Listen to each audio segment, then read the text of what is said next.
Ooh, it is nippy this morning, but it's still a great day for communication education. Yep, heading off to class and excited about this one because this is the class that will make or break a lot of students. If they take this information and apply it, they'll be so much better because the biggest issue that students have when it comes to giving speeches and presentations is speech anxiety. Some years ago, one study said that people fear public speaking more than death.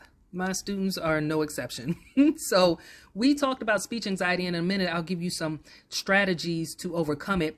But understand there's two different types of speech anxiety. There's facilitative speech anxiety. That's the anxiety that you feel when you're about to hit the stage, right? You get those butterflies, it's energy, it's all types of enthusiasm. It's something that will help you propel into performing and getting the job done. But then there's also debilitative speech anxiety. That's the one that you've got to be concerned about because that's the one that won't propel you into getting the job done. It's going to stop you in your tracks. It's so much fear that you cannot overcome and actually get the job done, get the speech done, get the information out. That debilitative speech anxiety is what people have to learn to overcome. And so this is me going to my next class to talk about exactly how to do that.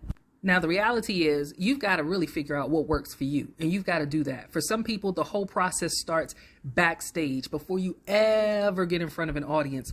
It starts with self-talk, with having a conversation with yourself about your abilities and capabilities, reminding yourself you've been successful in doing this in the past and you can be successful again. It starts backstage before you ever grab the microphone and before you ever get in front of an audience. But once you get in front of the audience, you've got to control those irrational fears, the ones that say, oh my gosh, I'm just going to die. No, you're not. No one ever died giving a public speech. The audience is not going to attack you.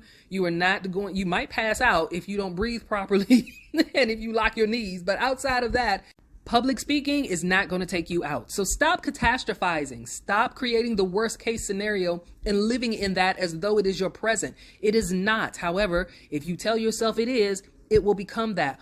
For you, it's not the way it actually is in real life, but in your head, it's going to become that for you. Also, stop trying to be a perfectionist. Everything is not going to always work out the way it is, but you are far better than you're telling yourself you are. So stop trying to give the perfect speech and everything be perfect. That's not always going to happen. Do your best. That's all you can do. Lastly, prepare, like practice. The better prepared you are, the more likely you're able to walk in that confidence and not have to worry about speech anxiety. It's so much more to it, but it starts with you, all right?